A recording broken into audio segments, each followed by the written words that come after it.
Hey everyone, ready to unlock the secrets to solo English practice. I think we've got some really good stuff to unpack today.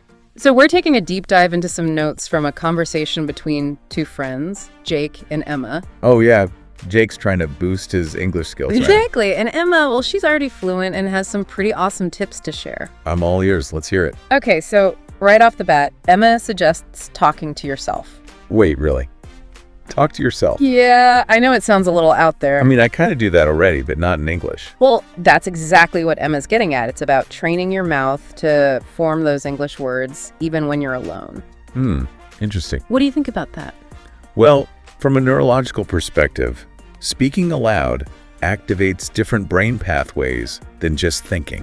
Ah, so it's like solidifying the learning, right? Exactly. It's like the difference between mentally rehearsing a presentation and actually delivering it to an audience. That makes total sense. So instead of just thinking, I need to make coffee, you actually say it out loud. And Emma takes it a step further. She suggests narrating your entire day in English. I love that idea. Like you're giving a play-by-play of your own life in English. It's about making English a constant presence in your mind. Cultivating that habit of thinking in English, that's gold. Couldn't agree more. Now, get this. Emma also suggests recording yourself speaking English. Hold on. Record yourself. What for? Okay, so hear me out.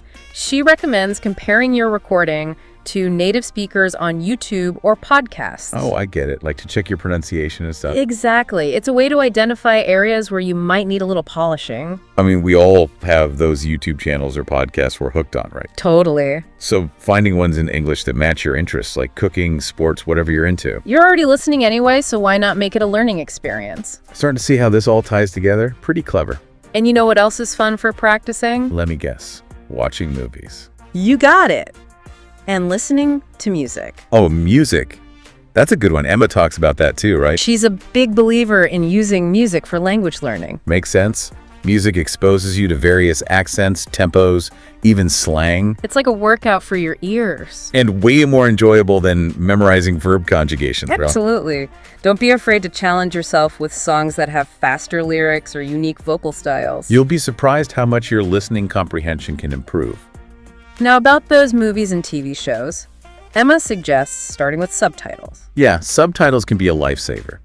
But she says to gradually wean yourself off them, right? Exactly, as you become more comfortable with the language. I tried that when I was learning Spanish, and it worked wonders. The key is to find content that genuinely captivates you, something you'd enjoy watching even without the language learning aspect. Totally. Whether it's documentaries, comedies, thrillers, there's a whole world of English language content out there. You're not just learning a language, you're also expanding your horizons. Okay, moving on to reading. Reading. What does Emma recommend for that? She's all about reading aloud to improve pronunciation and fluency. Interesting, like a workout for your tongue, I guess. Exactly. It might feel awkward at first, but it gets more natural over time. Any tips on what to read? Emma suggests finding texts slightly above your current level. A little challenging, but not overwhelming, right? You got it. It's that sweet spot where you're learning new words and phrases, but not getting discouraged. Makes sense. Now, here's a question. What about dictionaries? Emma's got strong opinions on those too. Really? I'm intrigued. Tell me more. She recommends using an English dictionary instead of translating back to your native language. I see. It forces you to think in English, right? Precisely. Instead of relying on that translation crutch. I must admit I'm guilty of using translation apps a bit too much. Oh, we've all been there. But using an English dictionary really encourages you to make direct connections between words and concepts. Without that intermediary step of translation. Exactly. So what are your thoughts so far? This is just the beginning of Emma's wisdom.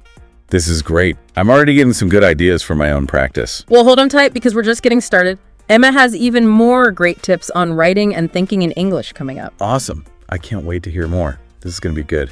All right, so we've talked about speaking, listening, reading.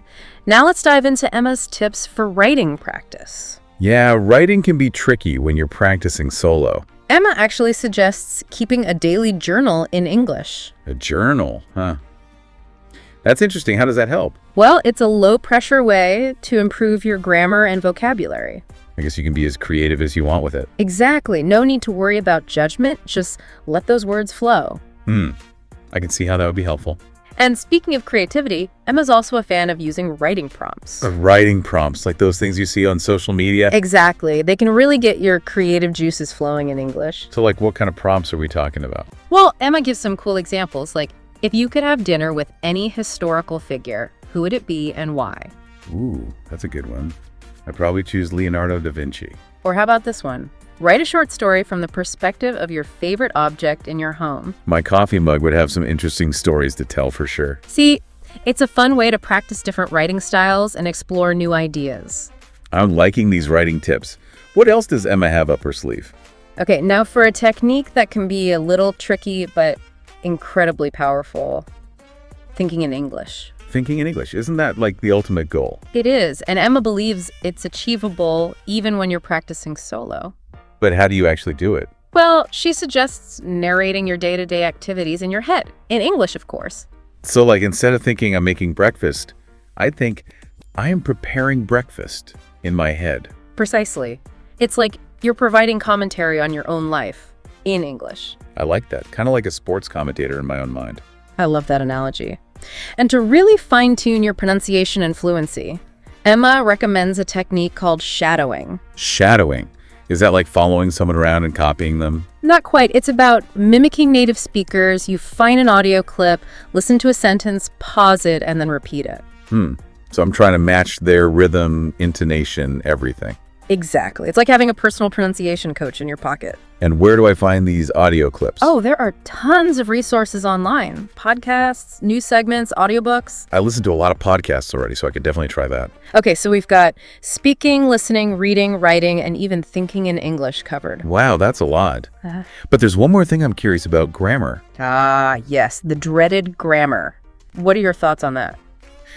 Well, sometimes it feels like there are so many rules to remember. I hear you. It can be overwhelming. And how does Emma suggest tackling grammar in solo practice? Well, she doesn't advocate for getting bogged down by rules and memorization. Really? So how are we supposed to learn it then? She believes in absorbing grammar naturally through exposure to the language. That sounds intriguing. Tell me more. It's like learning a musical instrument. You wouldn't just study music theory, right? No, you'd also practice scales and listen to good music. Exactly. And that's what Emma suggests for grammar. Read, listen, and pay attention to how native speakers structure their sentences. So it's more about absorbing the patterns organically. Precisely. Like osmosis, gradually absorbing the rules through consistent exposure. That makes a lot of sense. I'm starting to see a common thread in Emma's advice. What's that? It's all about creating an immersive English environment, even when you're practicing alone. You're spot on. And that brings us to another important point. Confidence. Yeah, confidence can be a real struggle, especially when you're practicing by yourself. It's easy to get stuck in your head, worrying about making mistakes. And without a teacher or a partner to correct you, it can feel a bit daunting. But what does Emma say about this? She encourages just going for it. Practice speaking in front of a mirror. Record yourself. Even join online forums. It's all about getting comfortable with the act of speaking, even if it feels awkward at first. I think that's key. The more you practice, the more confident you'll become. Absolutely. It's like any skill, the more you use it, the more polished it gets. And mistakes are inevitable, but they're also valuable learning opportunities. So true. We've covered a lot of ground here, from talking to yourself and using music to shadowing and embracing grammar organically. I feel like my head is buzzing with new ideas. Me too. Yeah. What stands out to you as the most valuable takeaway so far?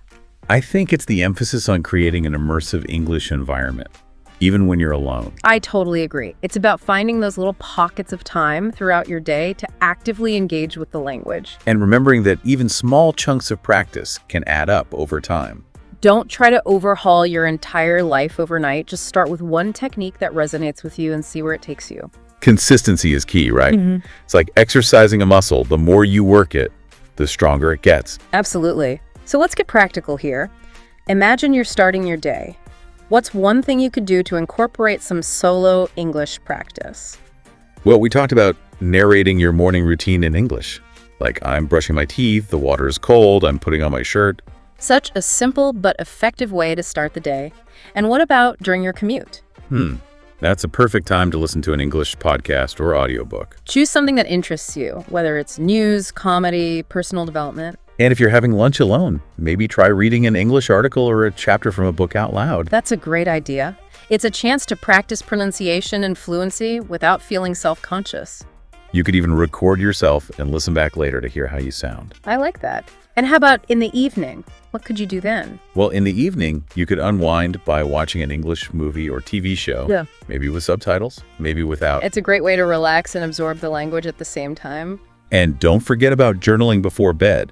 It's a relaxing way to reflect on your day and practice your writing skills. So many possibilities. As you can see, there are countless ways to weave solo English practice into your daily life. The key is to be creative, have fun, and make it a habit. I love that. Making it a habit is so important. Now, let's talk about some of the challenges that might come up when you're practicing English alone. Yeah, like staying motivated, especially without a partner or a teacher to hold you accountable. That's definitely a common struggle. It's easy to get discouraged when you don't see immediate results. Or when life just gets in the way and you miss a few days of practice. It happens to the best of us. But what's important is to remember that progress takes time and effort. There will be days when you feel like you're making great strides, and others when you feel stuck. Don't be afraid to experiment with different techniques until you find what works best for you. And don't be afraid to seek support from online communities or language exchange partners. Connecting with other learners can provide motivation, encouragement, and a sense of camaraderie. That's so true. Sometimes just knowing you're not alone in this journey can make all the difference. Another challenge that often comes up is dealing with the fear of making mistakes. Oh yeah, I've definitely been there. It can be so intimidating to speak in a new language. Especially when you're worried about sounding silly or being judged. It's completely natural to feel that way, but it's important to remember that mistakes are an essential part of the learning process. Embrace them as opportunities to learn and grow. Don't let the fear of making mistakes hold you back from practicing and using the language. I love that perspective. It's so easy to get caught up in the pursuit of perfection, but in reality, mistakes are our best teachers. Absolutely. View mistakes as stepping stones to fluency. The more you practice, the more confident and accurate you'll become. So we've talked about the benefits of solo English practice, we've explored specific techniques, and we've even addressed some potential challenges. Now, let's wrap up by discussing some key takeaways for you, our listener. Okay, sounds good. What are the main things we want people to remember? Well, first and foremost, consistency is key. Even small chunks of practice, done regularly, can make a big difference over time. Make English a part of your daily routine, whether it's listening to music, reading a book, or just talking to yourself. Find those little pockets of time throughout your day and make the most of them. And remember, there's no one-size-fits-all approach to language learning. Experiment with different techniques until you find what works best for you. What works for one person might not work for another. It's all about finding what you enjoy and what fits into your lifestyle. Exactly. And don't forget to have fun. If you're not enjoying the process, you're less likely to stick with it. So find ways to make English practice enjoyable, whether it's watching your favorite movies, listening to catchy songs, or connecting with other learners online. Make it a positive experience that you look forward to, rather than a chore you dread. And lastly, don't be afraid to make mistakes. Embrace them as opportunities to learn and grow. The more you practice, the more confident and fluent you'll become. It's all about finding that balance between pushing yourself and enjoying the ride. You've got to make it sustainable, right? Yeah. It shouldn't feel like a burden. Exactly. So before we sign off, I want to leave our listeners with a little challenge. Oh, I like challenges. What is it? Think about one small change you can make today to incorporate more English into your life. One small change. It could be something as simple as listening to an English song while you're cooking dinner. Or reading an English article before bed. Even those little things can make a difference over time. Absolutely. It's like planting a seed. It might seem small at first, but with consistent nurturing, it can blossom into something amazing. I think that's a great way to put it. And, it's funny how we often overcomplicate language learning. We think we need all these fancy apps and expensive courses. But sometimes the simplest methods are the most effective. Like just making a conscious effort to think in English whenever possible. It's like a mental workout for your brain. Strengthening those neural pathways, right? Exactly. And that kind of mental agility, it can actually benefit you in other areas of life too. Oh, I totally agree. Problem solving, decision making, even creativity. It's all connected. Now, before we wrap up completely, let's bring it back to our listener. Why should they care about all this? What's the takeaway for them? Well, Improving your English skills can open up a world of possibilities. It's about more than just communication. It can boost your confidence, expand your career opportunities, enrich your travel experiences, Imagine being able to connect with people from all over the world. to navigate a foreign city with ease, to maybe even land your dream job abroad. It's about empowering yourself to engage with the world on a deeper level. And the best part is, you have the power to achieve all of that through solo practice. So, to sum up our deep dive into solo English practice, remember this. Learning a language is like learning an instrument. Consistent practice, even in small chunks, is what leads to the most satisfying results. Find one technique that resonated with you today and commit to trying it out this week. Maybe it's talking to yourself in English, listening to a podcast, or writing in your journal. Every step you take, no matter how small, brings you closer to fluency. Keep practicing, stay curious, and most importantly, have fun on your language learning journey. Couldn't have said it better myself. Thanks for joining us on this deep dive into solo English practice. And until next time, happy learning, everyone.